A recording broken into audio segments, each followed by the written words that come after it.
Let's see.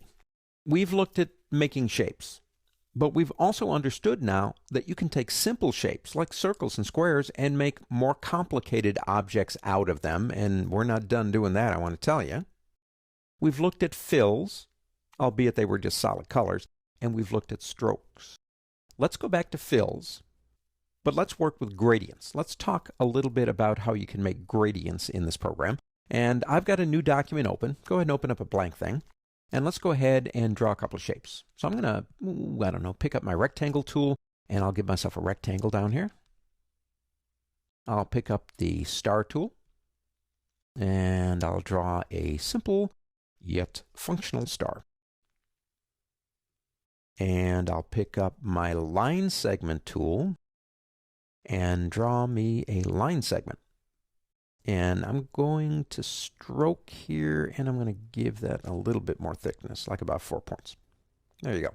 Now let's go back to our selection tool, and let's select here, and let's give that a color and this a fill color.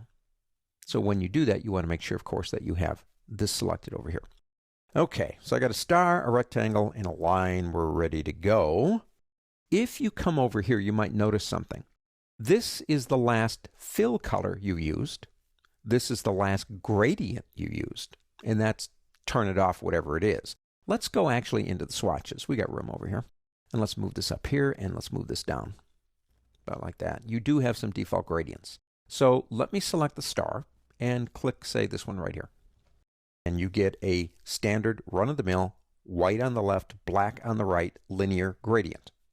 Now let's go into our gradient panel right here. We got the room. Let's bring it out. It shows you here that it's linear. You can do linear or you can do radial. It's up to you. Let's leave it at linear for now. This button right here will give you some others that Adobe has, but I'll tell you, the most fun ones are probably going to be the ones you do yourself. But you could play around with those if you want to. This button down here allows you to change the gradient on the stroke or the fill. You can put gradients on strokes. And this one reverses the gradient. This one's the angle. We're on linear right now, so that's all we have up here for an option. This right here allows me to control where the colors are, add colors, or change what the colors exactly are by using these sliders. Okay. Now, if we get them really close together, we don't really have much of a gradient, but it could be for an effect. Let me pull those back again. You do have another tool if you choose to use it, and it's right over here. And watch what happens when I click it. You get that bar. Now, on that bar, if you touch it, there are your colors. You can actually do most of what we're doing over here right here if you choose to use that tool. Let's go back to our regular one up here. And let me pull that back this way. Now you will notice you have an opacity and a location button down here. Let's change this to a radial. Now in radial, one of the options that now comes up is this one right here, and it's aspect ratio. So if I go into, say, 30%, watch. Well, it changes it from a circle into more of an elongated shape. It's up to you. And we can change that all day long. Let's take that back to 100%. Okay, so you can change the aspect ratio in a radial. Opacity I like. Let's skip that one for a second. I don't want white and black. I want blue and yellow. I want something else. There are two ways that you can get a color over here. Number one, if I grab it from up here and drag it down, I can change it.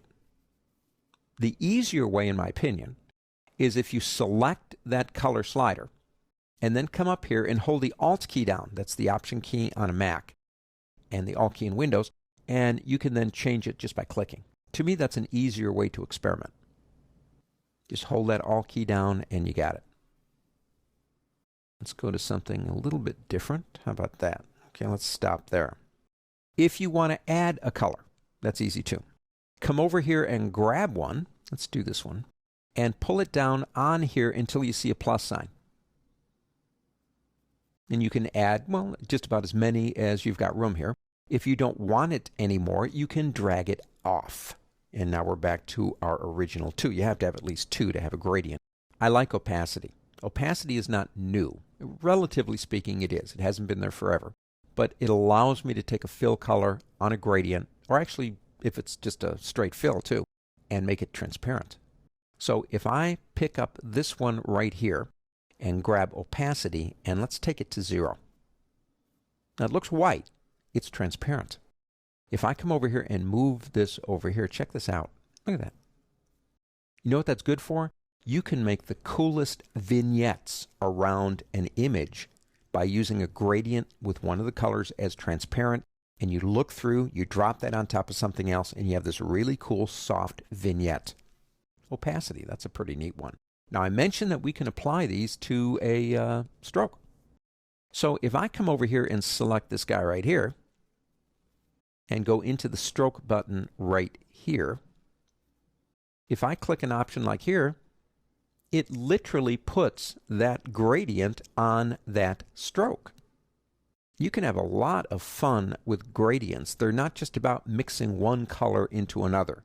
To me, with the opacity setting that we have now, it changes everything about gradients. Where I used to go into Photoshop to create my vignettes for images, I can now do a lot of that work in Adobe Illustrator with Vector because of the ability to change opacity. So we're just getting started with gradients. We're just playing around here. But gradients are one more way for us to work. Now let's say, for the sake of argument, that we like what we did here and we want to save that. Well, we come over here and drag it, just like any other color, over here. And there you go. You want to use it over and over again, just click the button. Gradients can get very complicated, and there are other tools to do gradients in Illustrator that we'll explore later, like the mesh tool. That's a pretty fun one too. But they've been there for a long time, but the newer feature, which I like, not really new, but one of the newer features I like is opacity. I think that really, really does a great job.